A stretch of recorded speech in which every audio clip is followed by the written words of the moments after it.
Passando então para a análise da região de desenvolvimento simultâneo hidrodinâmico e térmico, e para a solução para essa situação física, que é chamada de solução de Sparrow aqui nessa aula.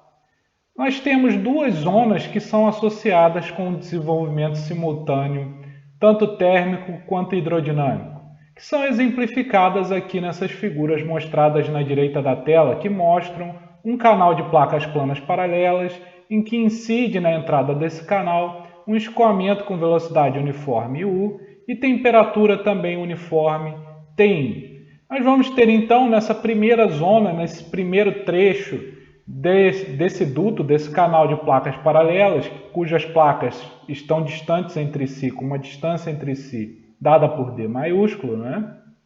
nós vamos ter nesse primeiro trecho o desenvolvimento tanto de camadas limite hidrodinâmicas, adjacentes tanto à parede superior quanto à parede inferior, e também camadas limite térmicas sendo desenvolvidas também adjacentes a essas mesmas paredes. A diferença que nós temos aqui é que para um Prandtl menor do que 1, para o número de Prandtl menor do que 1, fluido com Prandtl menor do que 1, nós vamos ter que a camada limite térmica crescerá mais rapidamente do que a camada limite hidrodinâmica, o que é indicado justamente nessa primeira figura, na figura mais acima, que nós temos ilustrada justamente essa situação física com o número de Prandtl menor do que 1. Por sua vez, quando o número de Prandtl é maior do que 1, nós temos que a camada limite hidrodinâmica é que cresce mais rápido do que a camada limite térmica e, portanto, nós temos o desenvolvimento hidrodinâmico completo antes do desenvolvimento térmico completo. E essa situação é ilustrada na figura mais abaixo, ou seja, nessa figura aqui de baixo nós temos ilustrada a situação física em que temos o escoamento de um fluido com número de Prandtl maior do que 1. Muito bem, nós já havíamos identificado esse tipo de comportamento em outra aula, em outra oportunidade, em que falamos sobre a estrutura da transferência de calor em dutos. E de fato, naquela aula, nós identificamos esse primeiro trecho, no caso com Prandtl menor do que 1, nós identificamos como uma zona de crescimento da camada limite térmica. E isso é justamente indicado novamente aqui na figura, na direita da tela. Já para o caso em que o número de Prandtl é maior do que 1, nós havíamos adotado a mesma definição que já havíamos utilizado no contexto da entrada hidrodinâmica, da análise da estrutura do escoamento em um duto, que é chamar esse primeiro trecho de zona de camada limite, na realidade de camadas limite, uma vez que quando a gente tem uma interação térmica também acontecendo entre o escoamento e a parede, nós vamos ter também o desenvolvimento de uma camada limite térmica próxima à entrada desse escoamento. Dois resultados lá da aula de entrada hidrodinâmica, de uma aula desenvolvida, de resultados desenvolvidos em outra oportunidade, vão ser importantes nos desenvolvimentos dessa aula. O primeiro deles é que a espessura da camada limite hidrodinâmica, dividido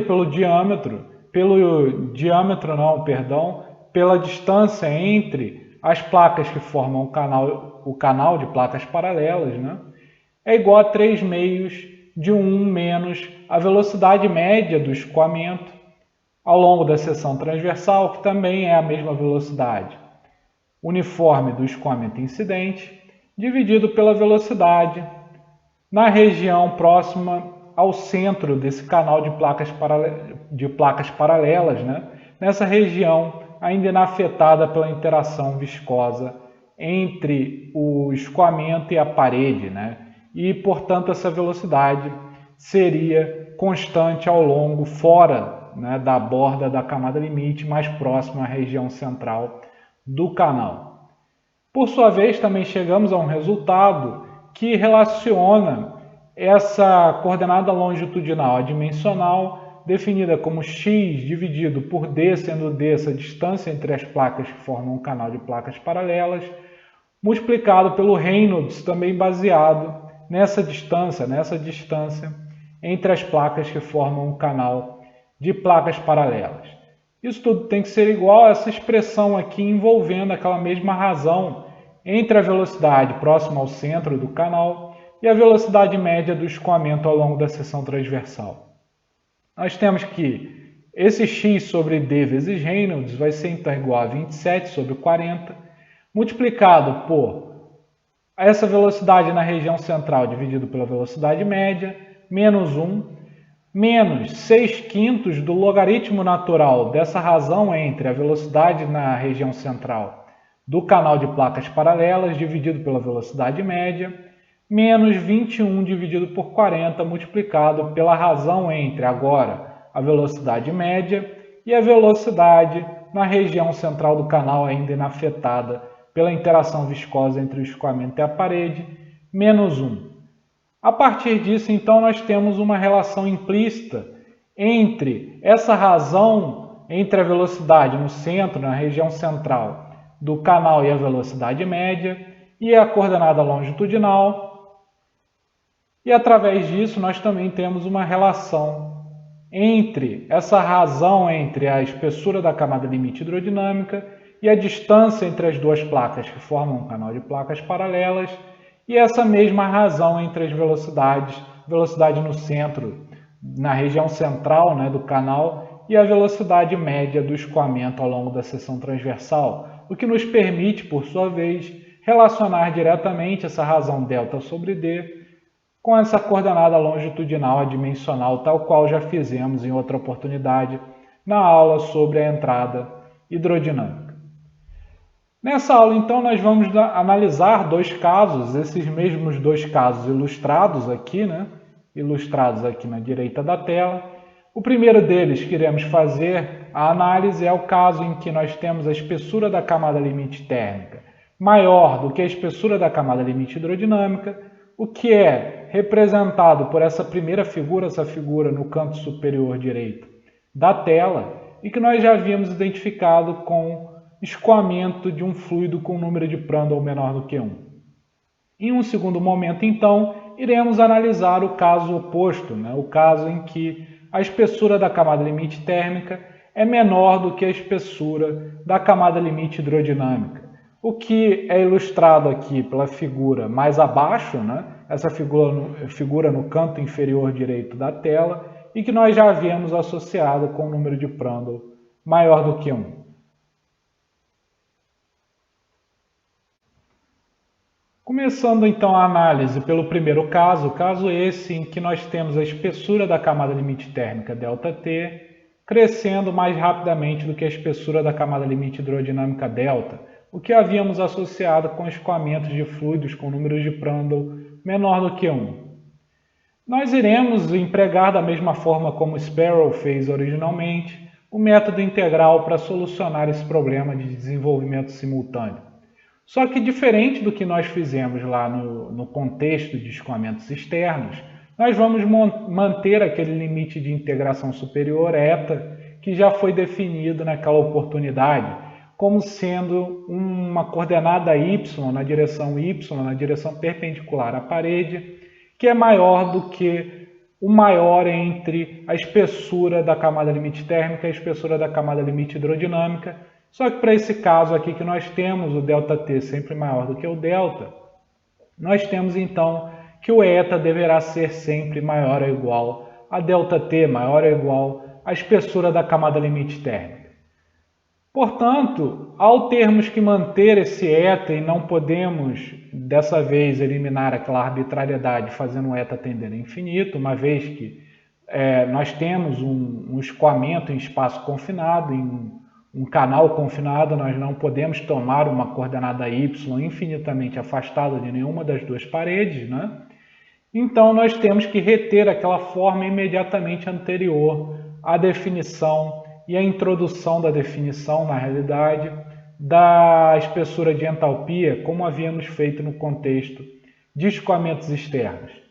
Essa forma, para um caso especial em que nós temos a temperatura na zona central do canal Tin, que é a mesma temperatura do escoamento uniforme incidente, a temperatura nessa zona ainda inafetada termicamente pela interação com a parede. Essa temperatura será constante ao longo de x, justamente por essa razão. E a temperatura T0, que é a temperatura da parede, que é o caso, a situação física que vamos analisar aqui, é o caso em que nós temos a temperatura da parede T0 também uniforme, também constante. Dessa forma, podemos então escrever a equação integral da energia da forma mostrada aqui na tela, ou seja, a derivada em relação a x, da integral de 0 a eta, de u sendo a componente horizontal, né, do vetor velocidade, dividida por uc, né, que é aquela velocidade uniforme na região próxima ao centro do canal de placas paralelas, né, multiplicado pela razão entre diferenças de temperatura. No numerador nós temos uma temperatura em um ponto qualquer ao longo da seção transversal e também ao longo da posição longitudinal, menos a temperatura dessa região ali próxima ao centro do canal e também a mesma temperatura do escoamento incidente, aquela temperatura da zona ainda inafetada termicamente pela interação com a parede. E no denominador, nós temos a diferença entre a temperatura da parede e essa mesma temperatura Tin, temperatura da zona inafetada termicamente pela interação com a parede. Tudo isso, por sua vez, somado com 1 sobre o C, sendo o C a velocidade na região central do canal inafetada, portanto, pela interação viscosa entre o escoamento e a parede, vezes a derivada dessa mesma velocidade em relação a x, que nós já havíamos visto na aula sobre entrada hidrodinâmica, que o princípio de conservação da massa, quando aplicado no escoamento em dutos, né, obriga que essa velocidade na região central do canal varie ao longo de x, varie ao longo da posição longitudinal ao longo do canal, justamente para cumprir o princípio de conservação da massa como deve ser, né? Multiplicado pela integral de 0 a eta, de u sobre o c, a mesma integral basicamente, né? De u sobre o c, multiplicado por t menos tin, dividido por t0 menos tin, integrado ao longo de y, ao longo da direção perpendicular a qualquer uma das paredes. Nesse caso aqui em particular, estamos fazendo a partir da parede inferior, daquelas figuras que acabamos de mostrar. Esses dois termos somados, terá que ser igual ao número de Stanton, que também já havíamos definido em outra oportunidade. O próximo passo, então, do método integral é a proposição de perfis aproximados para tanto a velocidade, o campo de velocidades, o perfil de velocidade da componente horizontal do vetor velocidade, quanto para a temperatura. No caso da velocidade, nós temos que essa componente horizontal do vetor velocidade, o minúsculo, dividido por o c, a velocidade na região central do canal, terá que ser igual a uma função definida por partes, em que nós temos para y, ou seja, para posições mais próximas da parede, y menor ou igual a delta, menor ou igual à espessura da camada limite hidrodinâmica, nós teremos uma forma funcional f de y sobre delta, que de maneira geral também depende da posição longitudinal, só que isso é omitido aqui apenas para manter a expressão um pouco mais compacta. A partir então da borda da camada limite, ou seja, para y maior do que delta, maior do que a espessura da camada limite hidrodinâmica, nós temos então que essa razão passa a ser 1, justamente porque na borda da camada limite, próxima à região central do canal, a velocidade na direção horizontal será o uc, essa velocidade uc tal qual definida, inclusive em aulas anteriores, e portanto ficará uc sobre o c, que é 1. Já o perfil de temperaturas ele será definido a partir de uma razão de diferenças de temperatura na realidade, que não é exatamente a mesma razão de diferenças de temperatura que aparece dentro da integral. Isso é feito apenas para manter as mesmas condições de compatibilidade que se exige dessas funções aproximadas utilizadas com aquelas obtidas para o perfil de velocidades, uma vez que, quando estamos na parede, nós teremos que essa razão entre diferenças de temperatura será T0 menos T0 dividido por Tin menos T0, que, portanto, é zero, né? Por sua vez, se nós estivermos na borda da camada limite, onde a temperatura T é igual a essa temperatura Tin, nós teremos que essa razão será 1, da mesma forma como acontece com essa razão entre a componente horizontal Uzinho, né, U minúsculo, e a velocidade na região central do canal, UC. No entanto, nós podemos obter essa razão mostrada na integral a partir dessa outra razão, dessa razão definida aqui para o perfil aproximado, ao perceber que uma, na realidade, é um menos a outra, né? Vocês podem conferir isso depois, isso vai ser importante no desenvolvimento que iremos fazer daqui a pouco. Por sua vez, essa razão entre as diferenças de temperatura ela será igual, também é uma função definida por partes. Para y menor ou igual a ΔT, menor ou igual à espessura da camada limite térmica, ou seja, dentro da camada limite térmica, nós temos essa forma funcional g de y sobre ΔT, e fora da camada limite térmica nós temos que essa razão entre diferenças de temperatura passa a ser igual à unidade. Aqui nessa solução, nós iremos usar as mesmas formas funcionais usadas originalmente pelo Sparrow. A primeira delas nós já utilizamos para obter inclusive aquelas expressões que mostramos agora há pouco no perfil de velocidades, né? Nesse perfil aproximado da componente horizontal do vetor velocidade, que é aquela forma quadrática, um polinômio de grau 2. Portanto, um f de zeta será igual a 2 vezes zeta menos zeta ao quadrado. Por sua vez, o g, que entrará aqui no perfil de temperaturas, ele é um polinômio de grau 3, tal qual já vimos utilizado no contexto de escoamentos externos. Ele será um g de zeta, que é igual a 3 meios de zeta menos meio de zeta elevado ao cubo. Portanto, empregando todas essas definições, na tentativa de fazer a integral de 0 a eta, essa integral que aparece tanto aqui na derivada ao longo de x, quanto multiplicando 1 sobre o c vezes a derivada de uc em relação a x, e também reconhecendo, como havíamos falado anteriormente, que essa razão entre diferenças de temperatura, que aparece dentro da integral, é 1 menos essa razão entre diferenças de temperatura, nós podemos então escrever que a integral de 0 a eta de uzinho sobre o c, multiplicado por 1 menos t menos t0, dividido por t menos t0, dy, terá que ser igual a... Aqui nós temos que separar a integral em duas partes. Uma integral que vai de 0 até delta, sendo que delta, para esse caso que estamos analisando, é menor do que ΔT, ou seja, a espessura da camada limite hidrodinâmica é menor do que a espessura da camada limite térmica. E nós temos que dentro da camada limite hidrodinâmica, o zinho sobre o C é f de y sobre delta, que nós iremos utilizar aquela razão entre as espessuras de camada limite. Aquele delta maiúsculo que é definido como ΔT sobre delta, né? Nós iremos utilizar aqui apenas para colocar um y sobre ΔT, assim como aparecerá no g daqui a pouco. Então nós temos aqui a integral de 0 a delta, de f de delta maiúsculo vezes y sobre ΔT, e dentro da camada limite hidrodinâmica nós temos também, para esse caso em particular que estamos analisando, que a forma funcional g será válida para o caso do perfil de temperaturas, ou seja, nós temos aqui 1 menos g de y sobre ΔT, dy. Somado agora com aquela parte que nós vamos analisar a partir do fim da borda da camada limite hidrodinâmica até a borda da camada limite térmica, ou seja, a integral agora de delta até ΔT, um outro trecho, né, entre delta e ΔT, em que nós temos agora que estamos fora da camada limite hidrodinâmica, então nós temos que aquela razão entre as velocidades passa a ser 1. Por sua vez,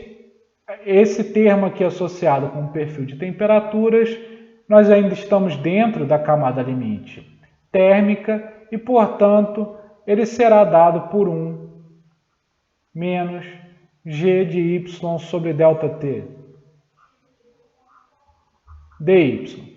Nós não temos integral a partir do ΔT, uma vez que a partir do ΔT, essa razão entre diferenças de temperatura passa a ser 1, e nós teremos aqui no integrando entre colchetes 1 menos 1, o que passará a somar apenas 0, né? Então, nós não precisamos prosseguir mais, basta integrar até o ΔT. Fazendo então uma mudança de variáveis, nós podemos escrever de maneira equivalente como a integral, o ΔT, né, multiplicado pela integral de 1 sobre delta, da mesma forma como já havíamos feito em outra oportunidade, de f de delta maiúsculo y sobre ΔT, vezes 1 menos g de y sobre ΔT, tendo como variável de integração o y sobre ΔT, somado com a integral de 1 sobre delta maiúsculo, né, até 1, de 1 menos g de y sobre ΔT, integrado ao longo dessa coordenada modificada y sobre ΔT. Essa integral vocês podem conferir, basta substituir esses perfis polinomiais. Vocês podem conferir que essa integral vai ter como resultado 3/8 de ΔT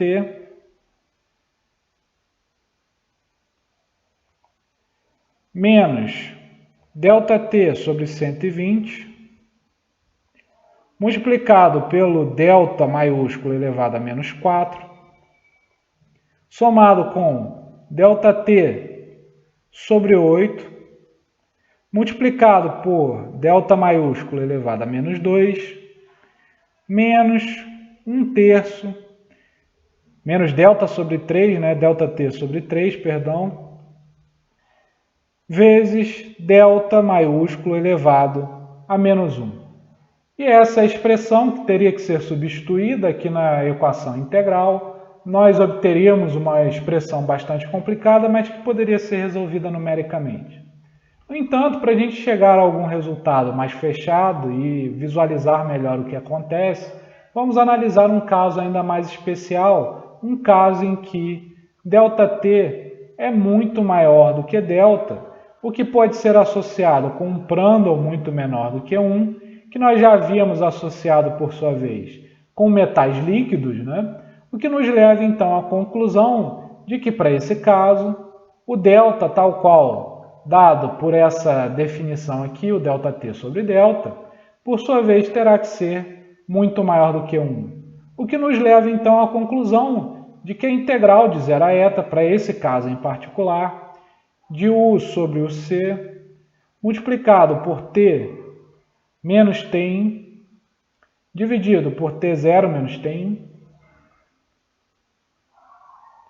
dy. Para esse caso em particular, nós temos que o delta é muito maior do que 1, então nós temos que todas essas componentes com delta maiúsculo elevado a um expoente negativo são desprezíveis em relação a esse primeiro termo, que será o dominante, e, portanto, poderemos aproximar essa integral como sendo aproximadamente 3/8 de ΔT, 3/8 da espessura da camada limite térmica.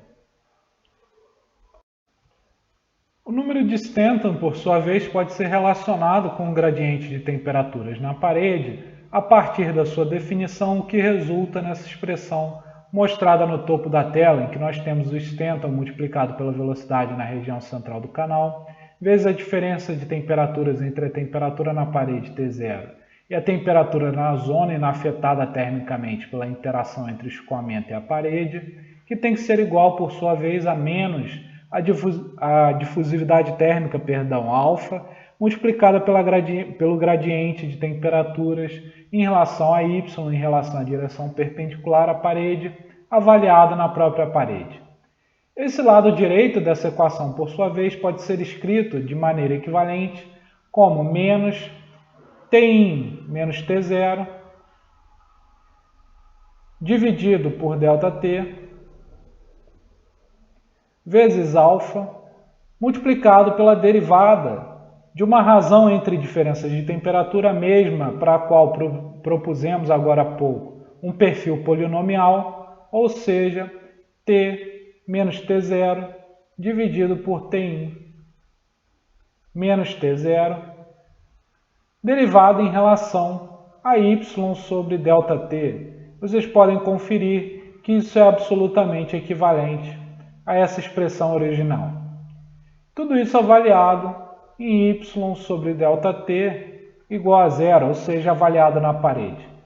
Que nos permite, então, fazer uma simplificação que t0 menos t1 aqui do lado esquerdo é igual a menos t1 menos t0, então a gente pode cancelar dos dois lados e podemos então escrever que o Stanton,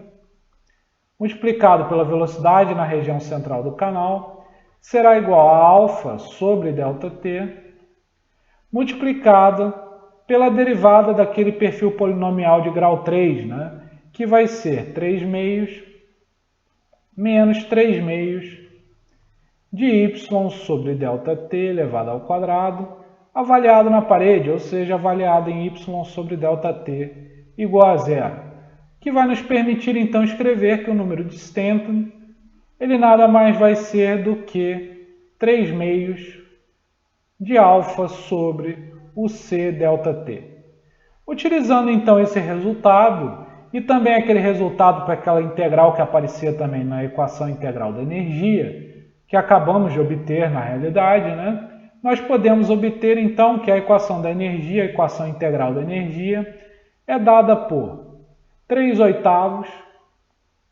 da derivada de ΔT em relação a x, somada com 1 sobre o c, vezes a derivada de uc em relação a x, multiplicada por 3/8 de ΔT, que por sua vez terá que ser igual a 3 meios de alfa sobre o c ΔT. Nós podemos agora simplificar o 3 em todos os termos,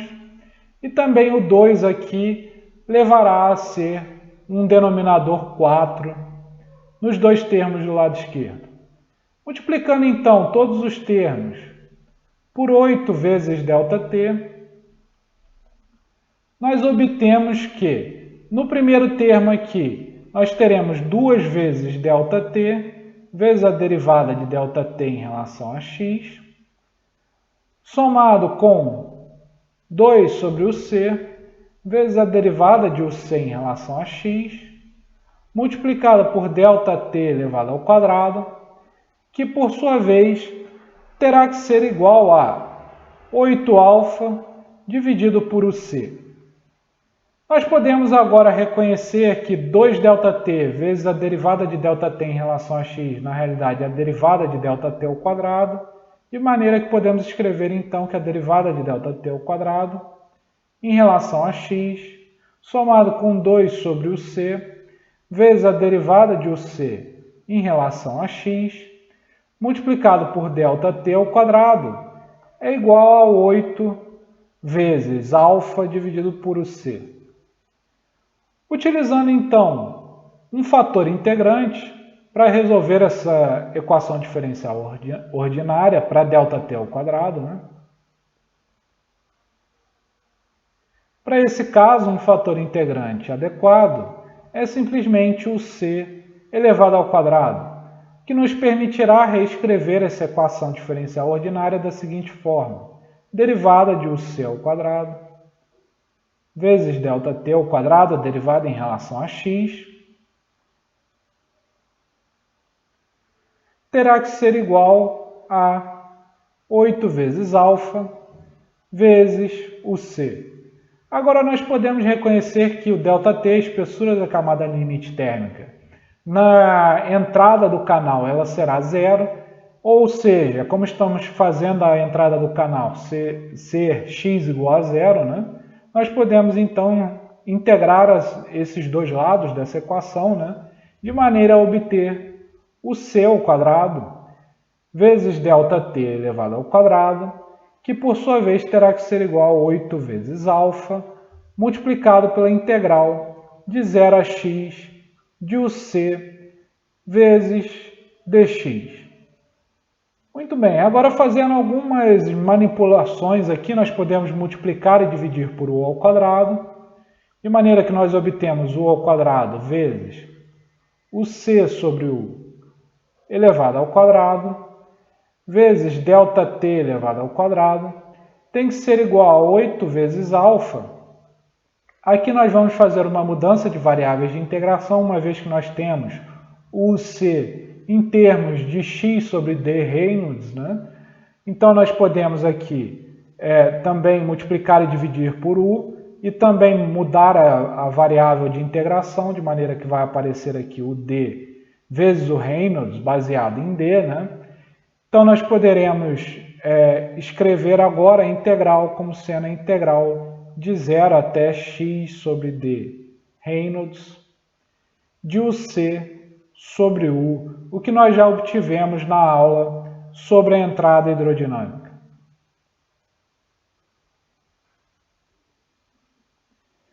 Nós podemos agora fazer algumas simplificações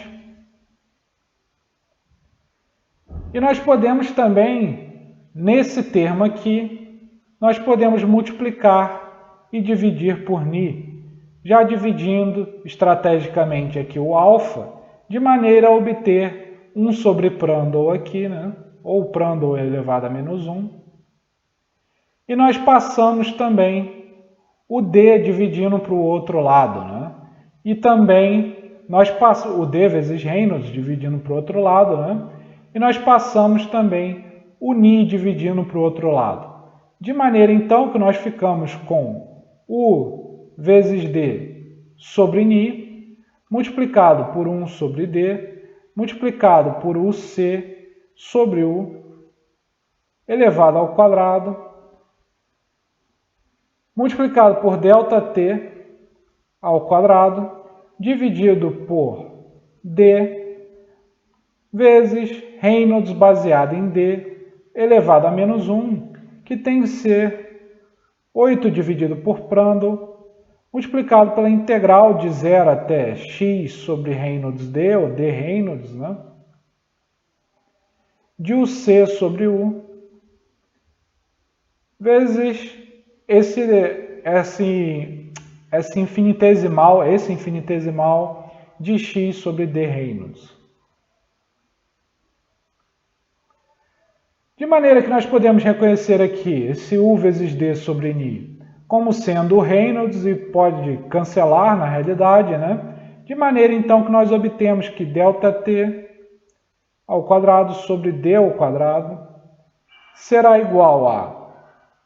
8 sobre Prandtl,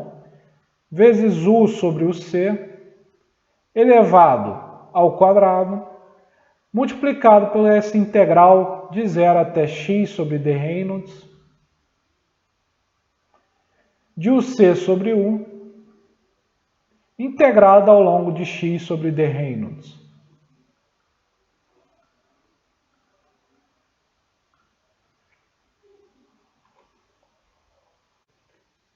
A partir da expressão que acabamos de obter, podemos relacionar diretamente o ΔT sobre d, ou seja, a espessura da camada limite térmica dividida pela distância entre as placas que formam o canal de placas paralelas, né? Nós podemos relacionar essa razão diretamente tanto com o número de Prandtl, que aparece explicitamente aqui, quanto com essa variável longitudinal adimensional, né? Esse x dividido por d vezes Reynolds baseado em d, né? Que além de aparecer aqui como variável de integração, também é a única variável da qual essa razão uc sobre u depende, que aparece tanto aqui no integrando, quanto aqui fora da raiz quadrada, sobre a forma de u sobre uc. Portanto, nós podemos relacionar diretamente Prandtl e posição longitudinal com a espessura da camada limite térmica. Agora, para obter o número de Nusselt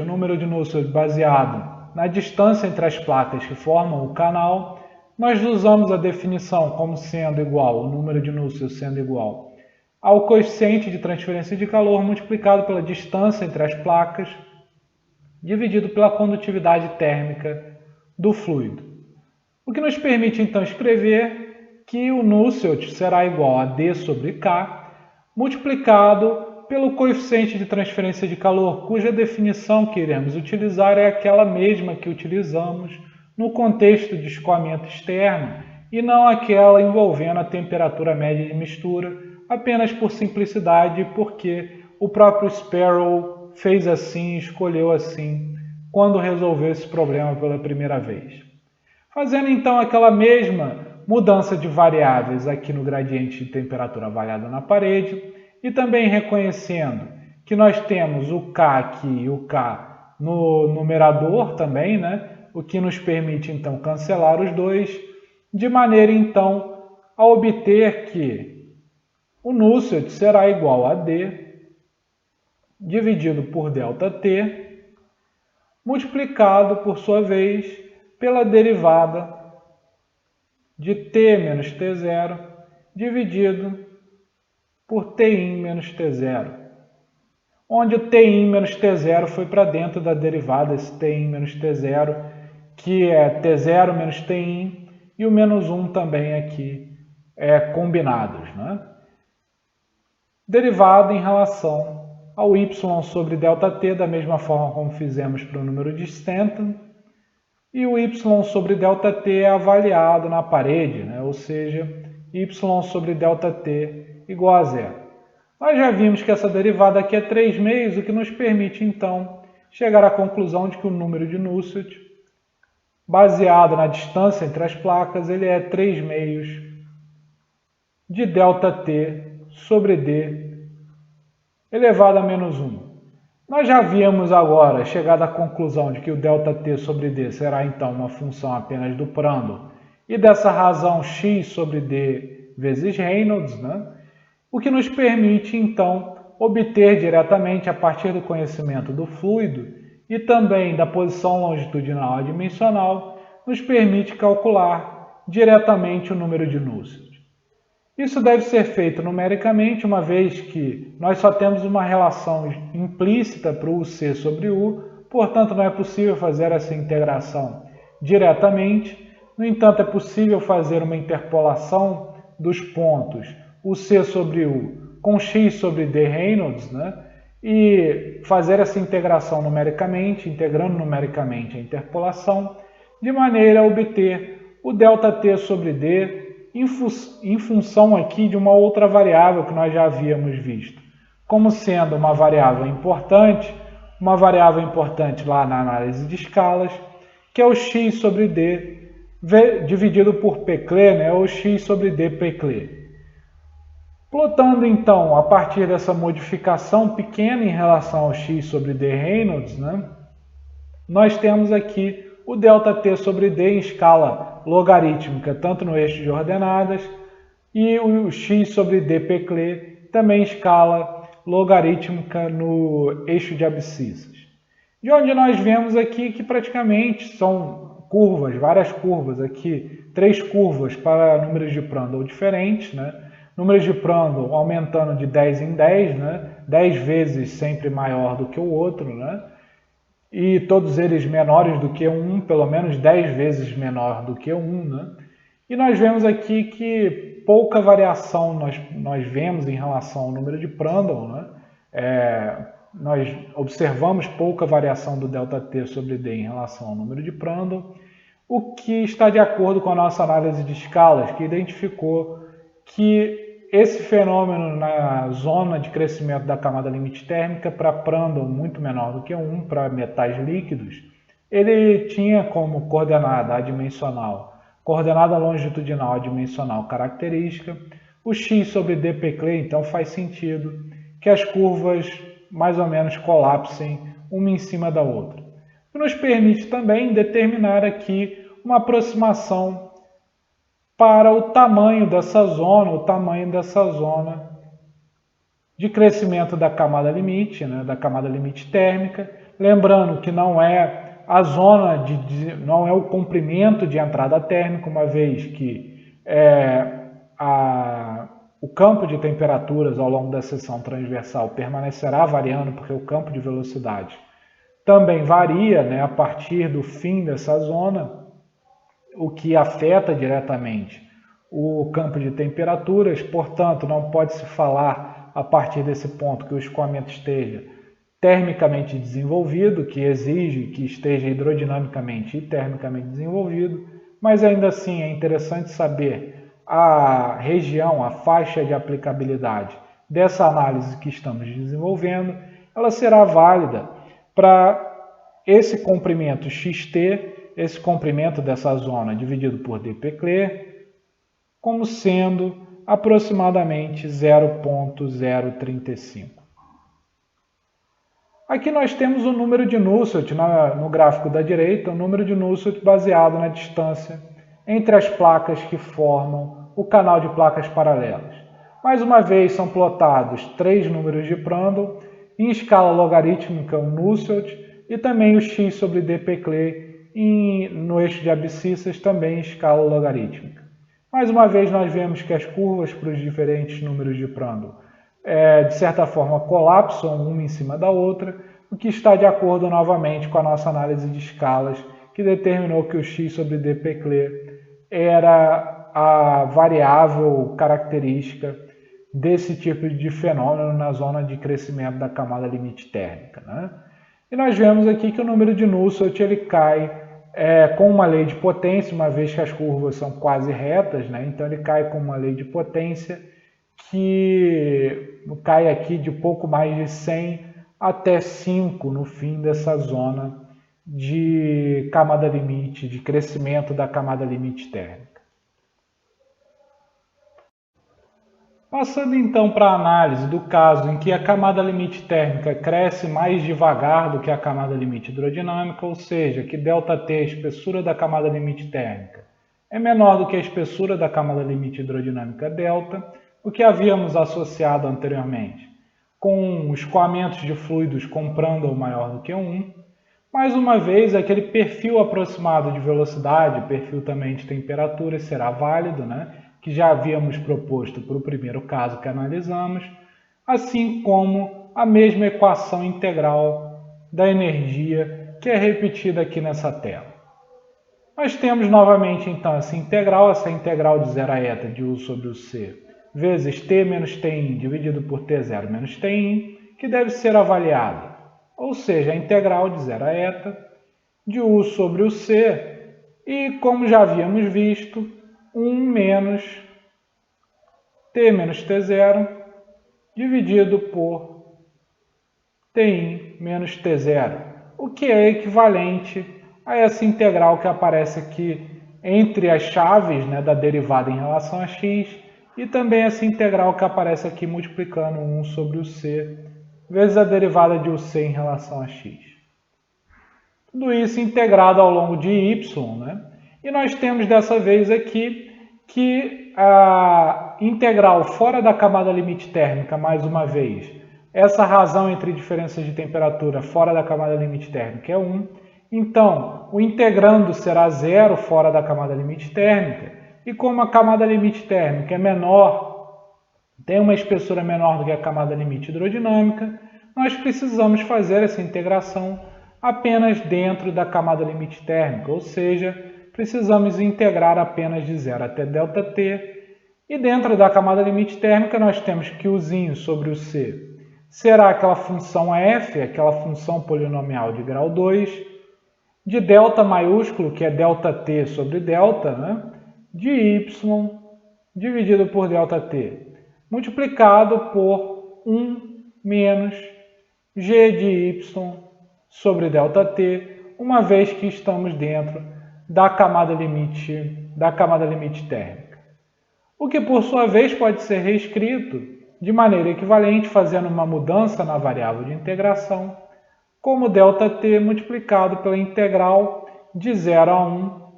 de f de delta vezes y sobre ΔT, multiplicado por 1 menos g vezes y sobre ΔT. Agora a variável de integração é y sobre ΔT. O que vocês podem conferir substituindo aqueles perfis, né, o perfil polinomial de grau 2 aqui no F e o de grau 3 no lugar do G, vocês podem conferir que tem como resultado o ΔT sobre 5 multiplicado por delta, o delta maiúsculo, menos ΔT dividido por 24, multiplicado pelo delta maiúsculo, né, elevado ao quadrado. Mais uma vez, seria possível substituir essa expressão, na equação da energia e obter uma equação diferencial ordinária para o ΔT, para a espessura da camada limite térmica, em função desse delta maiúsculo aqui, que vai envolver o delta, a espessura da camada limite hidrodinâmica, né? O que já conhecemos da análise da zona de entrada hidrodinâmica, né? No entanto, essa análise seria bastante complicada algebricamente e necessitaria de uma solução numérica para a equação diferencial ordinária resultante. Portanto, para fazer uma análise mais explícita, vamos novamente nos ater aqui a um caso limite, em que nós temos o ΔT muito menor do que delta, o que nós já associamos anteriormente com o número de Prandtl muito maior do que 1. O que implica, por sua vez, pela própria definição do delta maiúsculo, né, o que implica que o delta, esse delta maiúsculo, terá que ser muito menor do que 1. A conclusão a partir disso, então, é que esse termo envolvendo delta ao quadrado tende a ser muito menor do que o primeiro termo, que tem o delta elevado apenas a 1, delta elevado à primeira potência.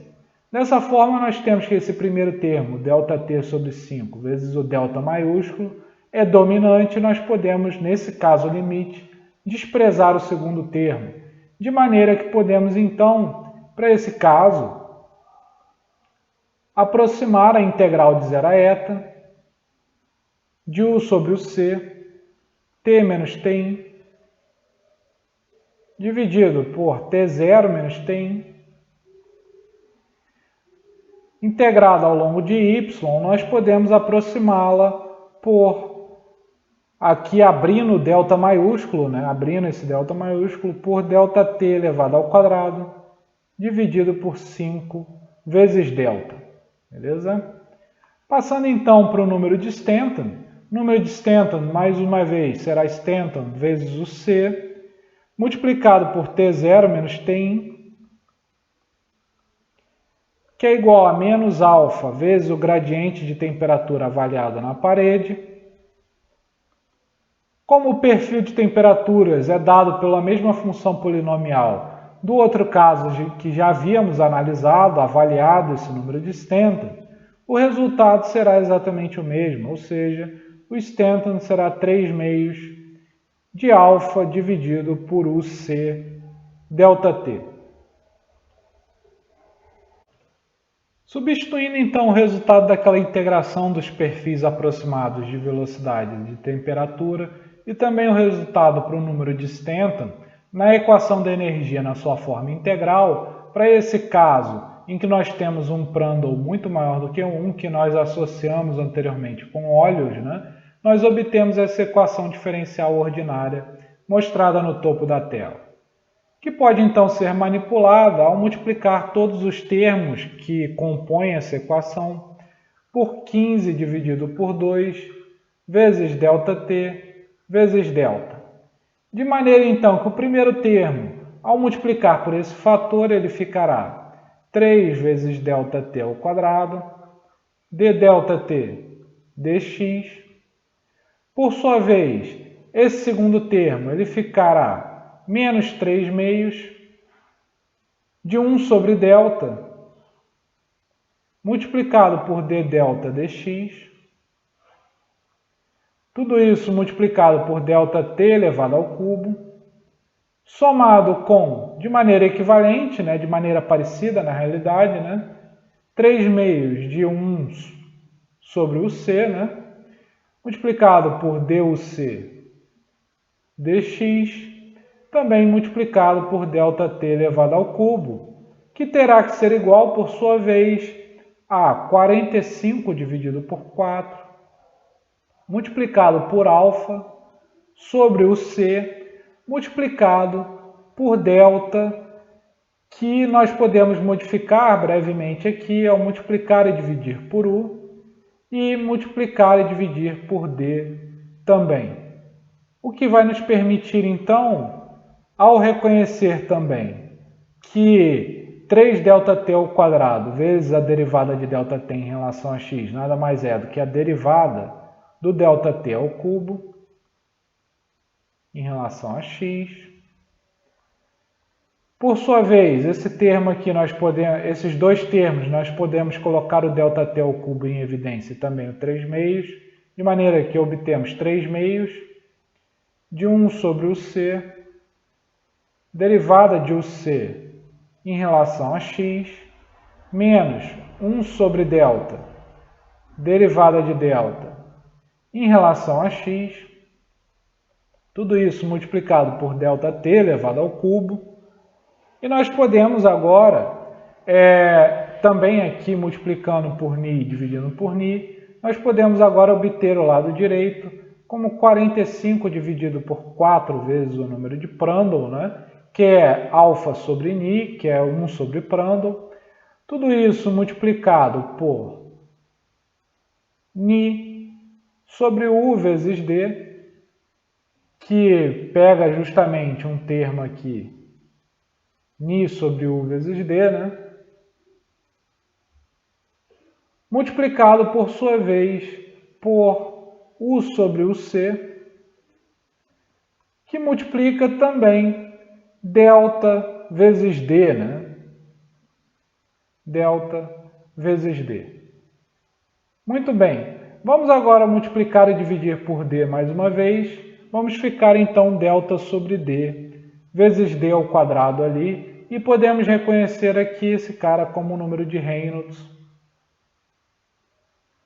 Nós podemos reconhecer esse cara aqui como o número de Reynolds, baseado em D. Muito bem, podemos agora então proceder com a proposição de um fator integrante, assim como havíamos feito anteriormente.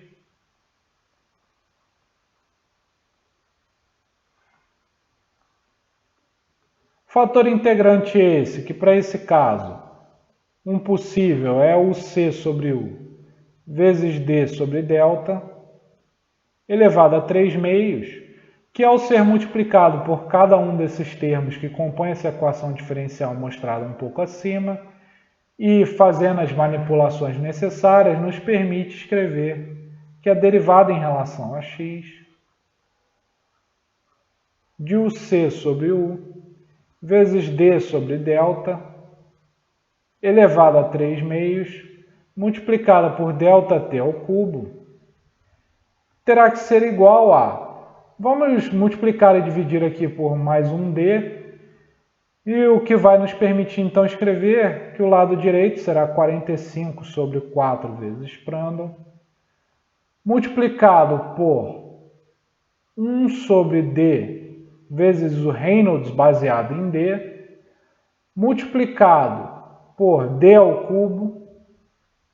multiplicado por U sobre o C, multiplicado por delta sobre D, multiplicado pelo fator integrante, que é o C sobre U, vezes D sobre delta, elevado a 3 meios. Perceba que a combinação desses dois termos aqui nos leva a simplesmente o C sobre U vezes D sobre delta elevado a meio. Integrando, então, os dois lados da equação e reconhecendo que ΔT em x igual a zero, pela própria definição da origem do eixo longitudinal x, né, como sendo na entrada do canal, no início do desenvolvimento da camada limite térmica, e, portanto, nesse ponto, o ΔT será zero, nós podemos então escrever que o C sobre U vezes D sobre delta elevado a 3 meios. Vou passar o D ao cubo dividindo aqui de maneira que eu vou ficar ΔT ao cubo sobre D elevado ao cubo, que será igual, por sua vez, a 45 sobre 4 vezes Prandtl, vezes 1 sobre D vezes Reynolds, baseado em D também, né? Multiplicado pela integral de 0 a x de UC sobre U, vezes D sobre delta, elevado a meio dx. Mais uma vez, então, fazendo a mudança de variáveis de integração, nós podemos reescrever de maneira equivalente, reconhecendo que, ao mudar as variáveis de integração, D sobre Reynolds aqui, virá um D sobre Reynolds multiplicando, que será eliminado pelo 1 sobre D vezes Reynolds, o que nos permite, então, escrever que o C sobre U vezes D sobre delta, elevado a 3 meios, multiplicado por ΔT ao cubo, dividido por D elevado ao cubo, tem que ser igual a 45 sobre 4 vezes Prandtl, multiplicado pela integral de 0 até x sobre D Reynolds, de UC sobre U, vezes D sobre delta, elevado a meio,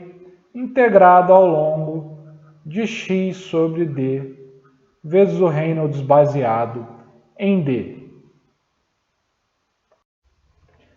A expressão que acabamos de obter para a razão entre a espessura da camada limite térmica ΔT e a distância entre as placas que formam o canal de placas paralelas, a distância D, é repetida aqui nessa tela, no topo dessa tela, após um breve rearranjo para explicitar essa razão ΔT sobre D, o que resulta nessa equação mostrada. Nós podemos agora reconhecer da análise da entrada hidrodinâmica e daquelas expressões que foram repetidas no início dessa aula, que essa razão D sobre delta, que nada mais é do que delta sobre D elevado a menos 1, né? Ela é uma função diretamente dessa razão entre a velocidade no centro do canal, na região central ainda inafetada pelos efeitos viscosos da interação entre o escoamento e a parede, e a velocidade média do escoamento ao longo da seção transversal, esse U maiúsculo mostrado. Portanto, nós temos que o ΔT sobre D, e por consequência o D sobre ΔT é uma função de UC sobre U, e nós podemos dizer a mesma coisa sobre o termo aqui dentro da raiz quadrada do integrando, mostrado mais à direita nessa equação. Por sua vez, o UC sobre U, nós também vimos essa expressão, relembramos essa expressão no início da aula, ele é uma função única e exclusivamente dessa coordenada longitudinal adimensional x sobre d vezes Reynolds, mostrada aqui no integrando, mostrada aqui na integral também. Portanto, nós temos daqui que o ΔT sobre d será simplesmente uma função dessa coordenada longitudinal adimensional x sobre d Reynolds e também do número de Prandtl, que também aparece aqui. Ou seja, o ΔT sobre D é a razão entre a espessura da camada limite térmica e a distância entre as placas que formam um canal de placas paralelas, é uma função simplesmente do número de Prandtl e de x sobre D vezes o Reynolds baseado em D.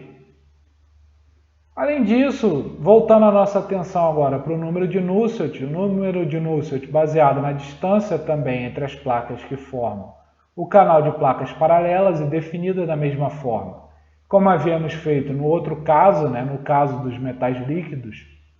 no caso em que o ΔT era muito maior do que o delta, ou seja, que a espessura da camada limite térmica era muito maior do que a espessura da camada limite hidrodinâmica. No entanto, a definição é a mesma e o perfil de temperaturas utilizado é o mesmo. Então, a expressão para o número de Nusselt baseado na distância entre as duas placas que formam o canal de placas paralelas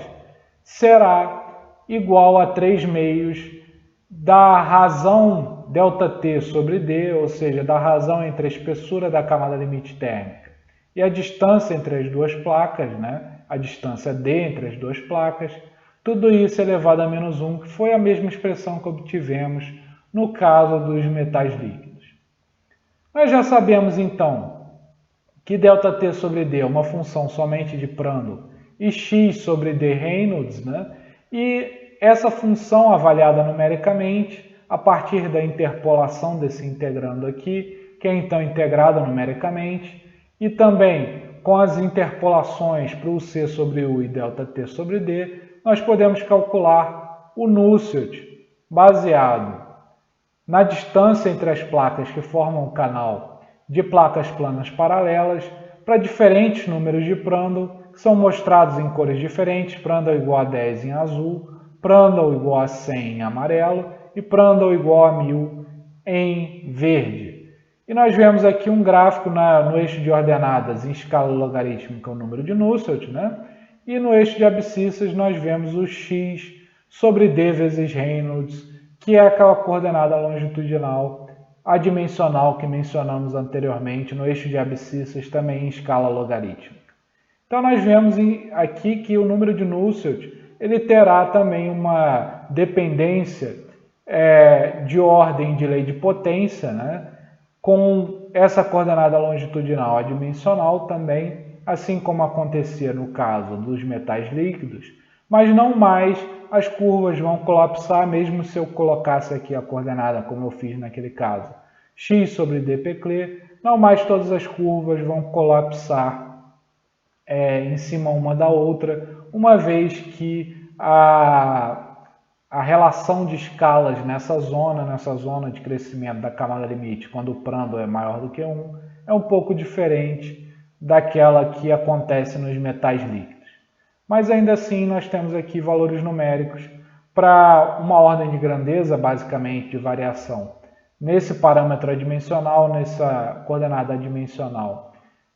na direção longitudinal, né? E nós vemos aqui que o Nusselt ele sempre cai, assim como havia acontecido também com os metais líquidos, né? E à medida que o número de Prandtl aumenta, né, nós temos que o Nusselt também aumenta.